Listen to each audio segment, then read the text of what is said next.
Hello and welcome to the Devil Cyborg Podcast. It is episode 30, it's another milestone, and today, how else to celebrate a milestone than have someone hit their third appearance on the 30th episode. Please welcome recurring guest, and to be honest, probably a co-host at this point, TagmanBeesley. Ahoy hoy! Ahoy hoy. How you doing? I'm good, mate. I'm doing really well. How are you? I'm doing good, yeah. It's weird to have you on the podcast again. Yeah, it's good to be back. Yeah. For a while. It's Not since Mania weekend. So. Yeah, not since Mania weekend. It's funny because I have like so many communities to go into, and I still come back to you. You're probably one of my favourites to have on the podcast, I think. Oh, stop it. Anyway, we have lots to talk about, including Raw, SmackDown, and some of the questions that we've been sent in. If I didn't fuck up the link, but let's kick in to what's been happening in the lives of Devil and Tag. So, Tag, my man, what have you been up to? Well, as you can guess, with it being sort of towards the end of June, I'm done with new uni now for the year. Oh, nice. But I'm still living down here because I'd rather be like half an hour away from the beach. Yeah. That's a good idea. Yeah. Stuck in Reading, so you know, when the weather's this nice, you know. Made the most out of it, I guess, you know. It's got really fucking hot. Like, today was like, I don't know what it was today, but like tomorrow's 27 degrees where I live, and apparently Friday is going to be 28. I'm thinking, okay, I much prefer the winter. I think it might get in the 30s at the weekend. I really do not hope. Oh, Jesus. It's bad, and it's been bad enough, like, this week. Like, yesterday I kind of got sunburnt a bit. I don't want to risk that again, especially if it's getting like to 30s. Like, I'm going to Texas. Buying loads of sun cream. I'm going to Texas this summer, and I'm just thinking, I'm going to die out there. Well, yeah, if you're struggling in this, you know, Texas summers are probably even hotter than this. So. At least it's not Arizona. That's a good thing. That is true. If you're in Arizona, you're stuck in the middle of the desert. Jeez, yeah. You got a problem. Yeah, have you been watching the World Cup then? Oh, of course you have. Yeah, every day. Football's fucking coming home, isn't it? Pretty much every game. Yeah. Or at least bits of every game. I mean, with how the games are going nowadays, it's kind of just you focus on one, really. Yeah. Are you open to the fact that football is coming home? I'm very much open to the fact that football's coming home. Yeah. It's madness. You know, we've been doing way too well, I think. We are doing... By our own estimations, we've been doing way too well. So, it's very odd. You know, we've got the game against, this comes out tomorrow, Thursday. So we would be in the middle of playing Belgium when this comes out. So hopefully, fingers crossed, we're doing well in that match. If not, actually, to be honest, by the time you listen to it, you'll probably be still watching the match at this point. So when you come back, please tell us: did we win? Did we lose? Is this podcast a sham? Leave it in the comments. Leave it in the comments below. Is football coming home? Oh Jesus. To be honest, it's quite safe because we've either got Japan, Senegal, or Colombia to face in the next round. Especially with Japan and Senegal, we could definitely beat both of them. Definitely, like, it's a weak group. Whichever one comes up. It's a weak group. I think one of my friends from home sent me a list of teams that, like, a potential route to the final that we could get. And basing it on if we finish second in the group to Belgium, I think this is how he's done it. Ooh. Or is it if Senegal win the group? I can't remember. If Senegal win the group, then we face Senegal. Well, yeah. So if Senegal win the group and we finish second to Belgium, we play Senegal, and then odds are Mexico are going to end up against Switzerland. Yeah.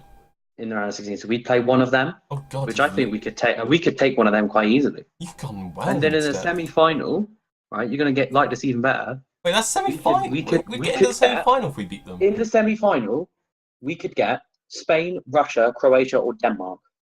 Now, apart from Spain, I think we could take the others. Jesus. Where have all the good teams gone? Our route to the final is significantly easier. Can we get into the final, maybe? Who knows? God knows. I said at the start of the tournament, if we get quarterfinals, I will take that, and we have done well. But, you know, I'd stick to that. But obviously, if we do better, I'm not going to complain. Especially if we end up in the semis and get like third place. Big static. Yeah, we should probably kick into the other thing that we talk about on this podcast. Oh yeah, Probably the main talk thing. about our other sports entertainment that we enjoy, and go into a bit of wrestling. Ooh.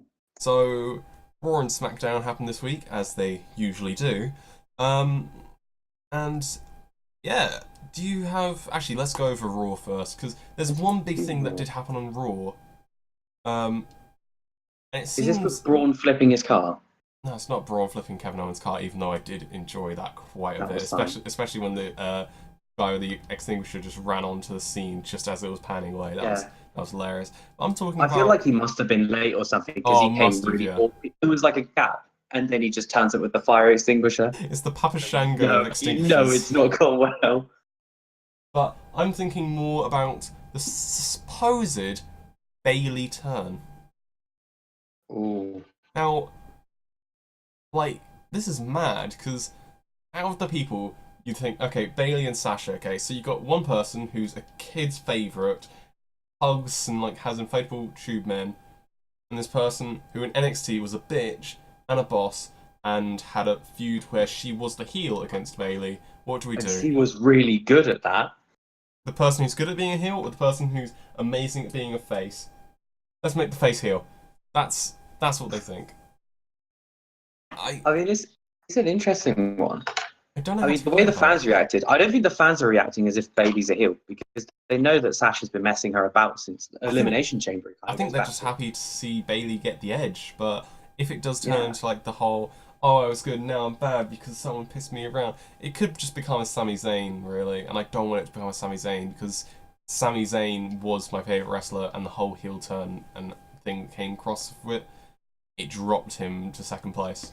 Initially, it was fantastic. Oh, yeah. But then, with the way that he's been put into feuds with other people, it's just gone downhill from there, which is a real shame. And it's sad because he's out. Like really arrogant sort of Sammy had absolutely legged and could have actually taken him to titles and things. But apparently not. And it's quite sad because he's out until like April next year. I know. Madness. 2 torn rotator cuffs. Only Sami Zayn could have achieved that. Jeez. So, let's go over what else happened on Raw, because there was a bit of shit that happened on there, especially, of course, the whole shit like that. So, apparently, we're not going to have a multi-man match at Extreme Rules anymore. Nope. That's just gone thrown out the window. Apparently, we're just going to be getting Roman Reigns versus Bobby Lashley in another match that, do we really want this? Can we just have Roman Reigns versus some very agile people instead of just people who are a bit bulky and slow? I mean, if they're trying to use it as a mechanism to try and get Bobby over, I think it could work. Have Bobby be the next challenger? Maybe. Yeah, maybe. God knows at this point. I think it looks like that might be the direction they're going. I just love fucking Constable Corbin at this point. The bald head. Constable Corbin is probably one of my favourite things about Raw at the minute. Yeah. But yeah, altogether... It's genuinely really helped him out. But then we had The Revival versus Roman Reigns and Bobby Lashley. And, god damn it, The Revival got a win. They didn't even hit a shatter machine or anything like that. They just got the win over the top guy and Bobby Lashley. Wilder pinned Roman. Can we just like hold on for that for a minute? Mwah. On what planet did anyone think that would ever happen? Dash Wilder pinning. Dash Wilder has pinned Roman Reigns. This is unbelievable right now. Maybe they can use that to boost themselves back into the tag title scene. Maybe, who knows? We hope so. But, I mean, I don't know what's going to happen with the tag titles, but they've got to be in there. Speaking of very unusual wins, like out of nowhere, of course, Dash Wilder getting a win on Raw. Odd. But what about a person who hasn't got a Raw singles win since 2013? Curtis Axel beat Woken Matt Hardy in a singles match and that's his first singles win since 2013, a year where he had beaten Triple H, John Cena, and CM Punk on Raws. Oh, what was this when Curtis Axel had his run with Heyman? I think so. Yeah, that was 2013. Like IC champion and stuff like that. And he has been just defeated 5 years until last Monday, where he beat Matt Hardy. That's incredible. Yeah, it was. That is genuinely incredible. I didn't actually know that. Yeah, it was something I saw on I thought Twitter. you must have got what? I thought you must have got one or two on like a main event or something like that. Yeah. Well, on Raws, he's defeated, unwinned, until now. Wow. In addition, the Authors of Pain have returned. Where did they go? Nobody knows, but they're back. And they beat up some jobbers. Which is exactly what you do with a big guy team. I mean, you think about it. That's what they did with the Bludgeon Brothers for the first That's what they did with Braun, Nia Jax. If you got some big people, give them jobbers. Just have them kill someone in 2 minutes, but don't make it anyone that's got a name, because otherwise it will hurt them. So. But another thing, it looks like the Authors of Pain are going to feud with Titus Worldwide. Oh, God. The Authors of Pain versus The Revival. The Authors of Pain versus... Not the Bar anymore, is it? The Leaders of World. Authors of Pain versus... Heath Slater and Rhino. Yeah, I'd have that over fucking Titus Worldwide at this point. At least Heath Slater and Rhino are former like tag team champions. Yeah. Like, I know obviously they've gone way down, in terms of the pecking order for tag teams, but still. But another thing, Natalya pinned the Raw Women's Champion. Sure, there was a bit of interference involved, but oof, Natalya got a Raw win over Alexa Bliss. This Raw was just, oh yeah, we're just going to have people who never win. Weird. Very weird. I think my Alexa. Ooh. Okay. But yeah, basically, Mickie James was in the side of Bliss and Nia Jax on the side of Natalya. Mickie James tried to interfere, and Alexa Bliss tried to capitalize on it, but then Nia Jax interfered for Natalya, which got Natalya the win. So quite a lot happened in that match. Still, Alexa Bliss is going to win, but But yeah, I think that's pretty much set in stone. We had a 6-woman tag between the Riot Squad and Sasha Banks, Bayley, and Ember Moon. Ember Moon just playing the third woman on this Bayley Banks feud. But she's still killing it. And literally straight after Sasha Banks got pinned, Bayley, beat up. And apparently, Bayley said to Sasha to eat shit. Apparently, it was muted. I thought she said you ain't shit. I thought that was the line. Well, everyone knows that Bayley said the S word, which. Either way, when I watched the highlights on YouTube, that bit was bleeped out. So she's obviously had something. She's obviously had something. Yeah. So basically, that was all that. And now, next week, they're going to mandatory counselling unless they want to lose their jobs. Oh, here we go. Did somebody say the return of Dr. Shelby? Yeah, Dr. Shelby. We're going to get him back. I mean, I hope so. Team Hell No just came back, so... Oh, that's a spoiler for the SmackDown section. But we're going to get some fucking counselling. Mojo Rawley refused a match with No Way Jose while also insulting a man who was dressed as a hamburger. Or a cheeseburger, I should say. The less said about that, the better, probably. And in the main... Oh no, that's not even the main event. What am I fucking talking about? We had tag team action between Braun Strowman and Kevin Owens teaming against Finn Balor and Baron Corbin, where the match ended where Finn Balor and Constable Corbin just kept fighting at the end outside of the ring and led to a count out. Kevin Owens then tried to shake Braun Strowman's hand, then got chased off, and then of course his car got flipped over. Oh, that was funny. It's a fucking segment and a half, I have to say. And then the main event of what happened on Raw, Seth Rollins defeated Dolph Ziggler when Drew McIntyre came in and beat up Seth Rollins to stop Dolph Ziggler from losing the Intercontinental Championship when the big dog came out. So we'll probably be seeing Rollins and Roman versus Ziggler and McIntyre next Raw, probably. Yeah, big tag team match. That'll be fun. Yeah. I think I remember seeing videos on Twitter. Apparently, I think they did this in live events. Yeah, they've been doing the tag team live events, yeah. What happened was, I don't know if you saw the clip, but there's one clip where Drew hits the ropes and the top rope breaks off. Yes. Like, totally by accident. And then Seth starts playing with it and swings over his head like the raver he is. No, that was funny. So now on to SmackDown. Have you watched SmackDown highlights? I saw some of the highlights this morning, and I saw that Nakamura wasn't there. Yes, because fun fact, Nakamura did not appear in his US title match against Jeff Hardy because he got bit by a dog, a police dog at that. I literally only found this out about an hour ago. I was watching a video.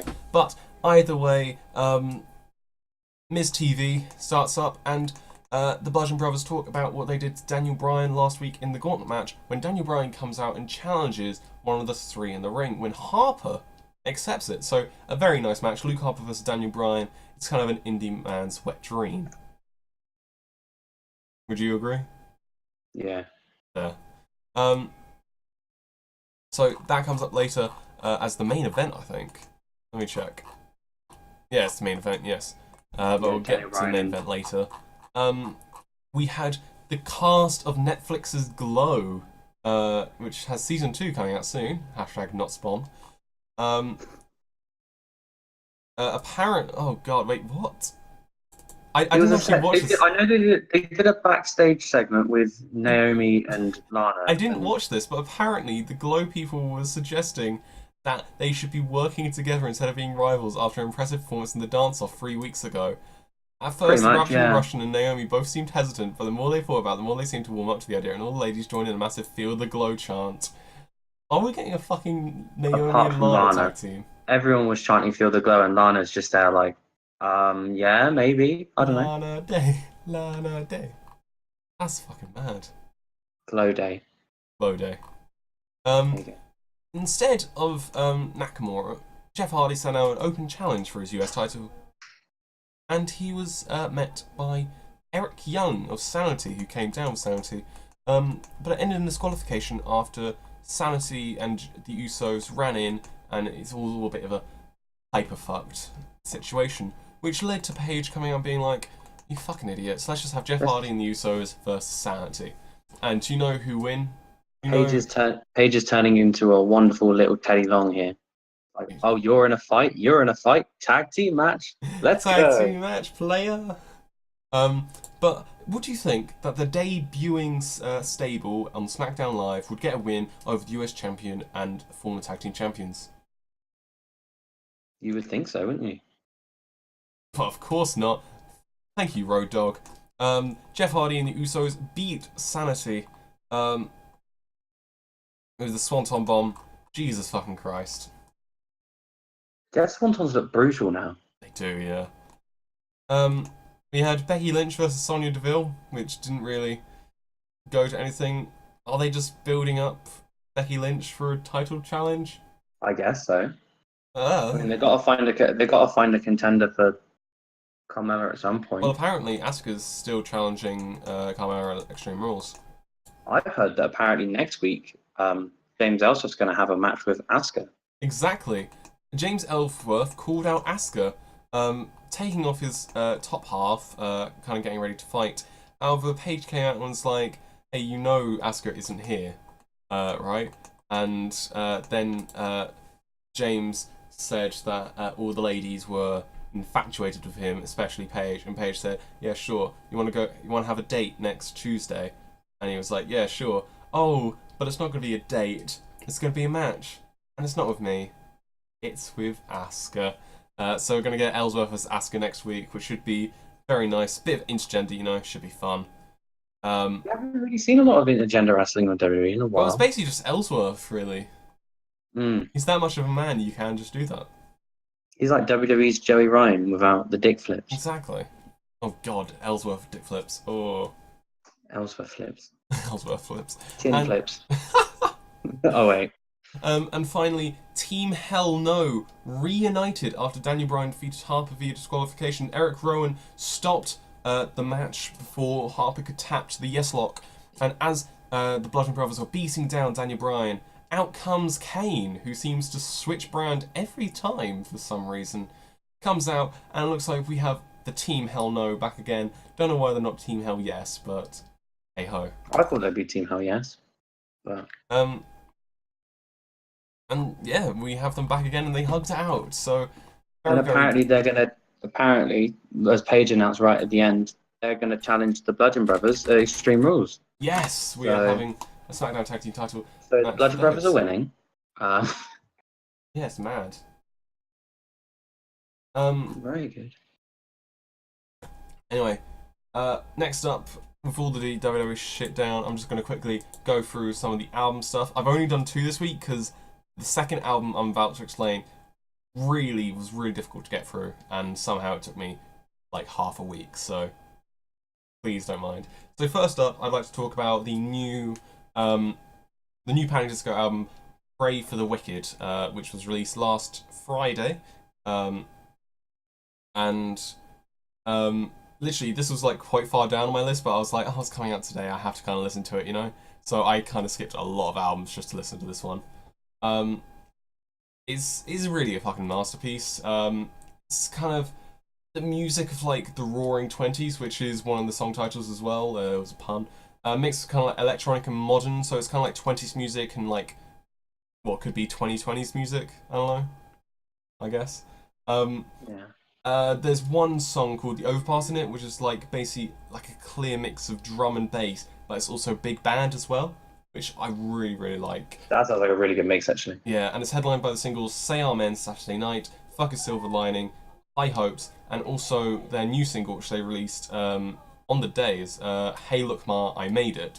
I would suggest this wholeheartedly, as this is an album that is filled with so much variety and great music that it would be criminal not to have even a listen of one of the singles, because it's just easy to dance to as well. I gave it a 10 out of 10. It's the 6th album I've ever given 10. I suggested a 10 out of 10. Wait, what's that? I suggested a 10 out of 10 before. Yeah, you suggested Discovery by Daft Punk. That was a good one. Mm. And then we've also got And Justice for All by Metallica. This is the one that took forever. I said sorry for the delay on this, but this album got me stuck for days on ends. I've been finding it hard to get past this album, and it's been a struggle to get through this album. Oh god, I really write these badly.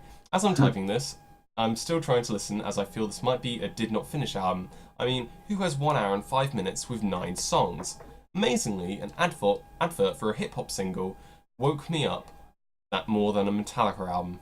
Literally, I was just listening to it all, and then a hip-hop single advert came up, and I was like, what the world? And I was like, oh wow. I'm being put to sleep by Metallica, of all things. The thing is, the music is good, it's just not entertaining or intriguing. So it's just a 5 out of 10, really. Ooh. And that's the album review. Fair enough. So, with that done, let's hope... Oh no, fair enough. We haven't had any more questions sent. Wow. Motherfuckers.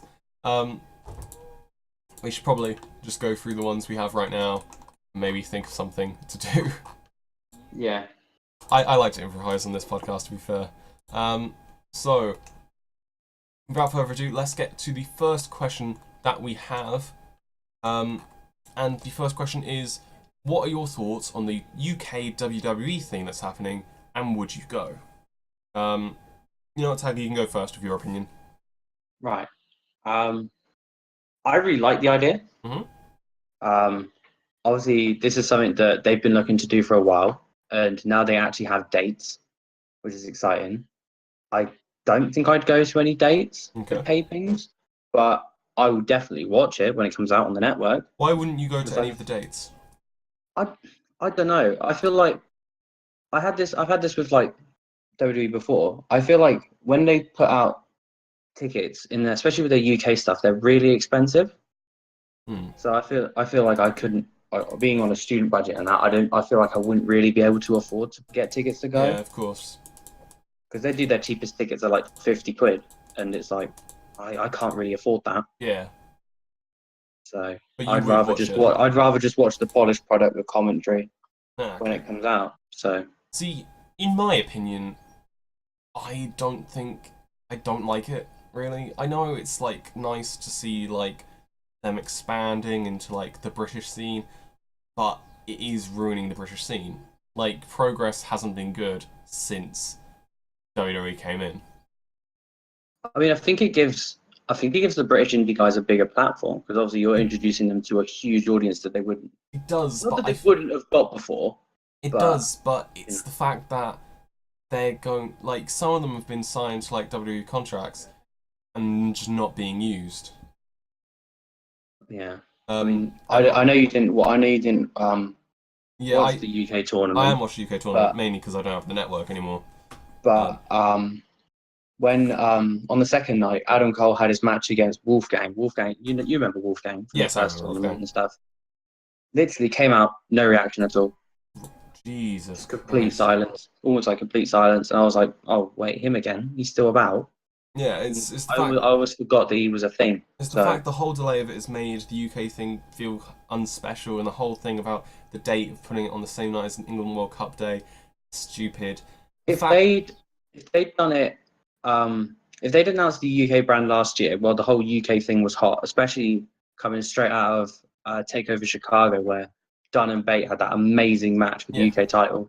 If they'd done it that summer, if they'd announced the brand that summer, there'd be so much more buzz about it than there is now. alas. It's And the more, it's thing more of a is, relief buzz than like an actual hmm. excitement buzz. And the thing is, I'm quite an avid supporter of like homegrown indies. Like, I'm a big supporter of my local or my university local indie, Riptide Wrestling. Like, I love them. I go to as many shows as my student budget can allow, um, and like, I just love going and enjoying it. And it's nice because there's people who aren't these big names, but they still impress you, and some of them come Yeah. from like other countries. So you got Valty, you've got David Starr, you got Aussie Open if they're actually Australian. I'm not sure, um, but people like that, and then you've got like the more homegrown UK talent who haven't gone. Like Chris Brooks, for example, he's recently said like he is not going to go to WWE, um, and Which I is a huge fucking cue for the indies, especially. and I And think now that he's taking part in Bowler and PWG, like it's obvious that he's hmm, got massive things ahead of him I think it's just that best to aren't support. WWE. I think it's just best to support the local indies because if it wasn't for the indies, then WWE wouldn't be having this thing. So I think it's more keeping everything same because WWE is going to push the whole WWE kind of maybe an NXT kind of thing into it. But what we need to do is keep like the UK shit going, like the whole UK scene, local indies. Because if not, then we're all fucked. I mean, I think at this point I'd rather them just do a bit of a little talent raid for NXT rather than them set up a whole brand. Yeah. Like take British Strong Style and then just leave everyone else, Mm. and then maybe pluck a couple guys that are It feels like that they're are like just doing really trying good. to. Like I don't know, like someone like Travis Banks or a Zach Gibson. Just pluck some of those guys out of the It literally feels like they're yeah, trying to just own send them to wrestling at this Florida point. rather than like have their own show and then put these guys on that show while letting them do other things. Yeah. So I don't know what's happening with Noam Dar He's apparently going to be part of the UK brand. because I know because I obviously know in the second night of the tournament and it has aired, so it's not really spoilers. No. But obviously he showed up in he did a fatal four way, which was the number one contenders for a UK title shot down the line, and Okay. he won that. Oh. But obviously he's listed as a member of 205 Live, so Well, I it's don't think he's going to be a member of 205 Live anymore, I don't think. what you think he's just gonna like I stick think to he's the been UK relegated stuff? to UK brand, yeah. That's a shame for Noam though, Yeah, but it's what because he happens, is you know? very good. WWE fucks everything up. Hey, anyway, we should probably get on to the next things and probably rush through it because we're running out of time. Who do you think will eventually beat Hiromu for his junior heavyweight title? Who do you think? Well, it's not gonna be Osprey. Mm-hmm. Um, no, I'm gonna go Marty. Fair. I think Marty could do it. Marty seems very devoted to the junior heavyweight scene. I know Yeah. Osprey keeps talking about wanting to put on weight and go heavyweight. Yeah. So I don't think it will be Osprey unless he gets one more run in. I think It'll probably be Ishimori or Mai. I think it's going to be either Taiji Ishimori because he needs to kind of build up his momentum and make him a a force to be reckoned with in the junior division, or it could be Kushida because the Hiromu Kushida feud is always good to fall back on, and it could be good to switch sides between those two. But I do think Hiromu's going to hold it for quite a while. Yeah, he's going to have the belt for a while. Plus, the fans love him, so why would you take it away from him? And the final question we have for the Q&A is, who's your man crush and why is it Nath?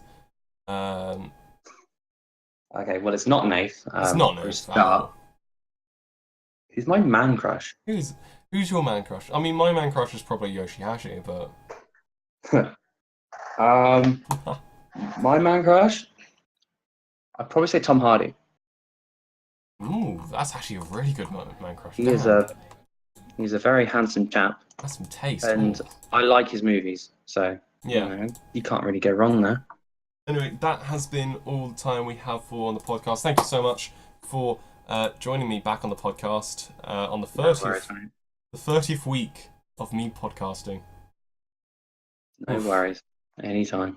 Anyway, thank you to everyone who's listening to the podcast, and hopefully you have a very nice week, and hopefully don't get burnt. Make sure to wear sun cream, stay in the shade, wear hats, and don't Stay hydrated. Stay hydrated, and don't forget to listen to the podcast next week as well.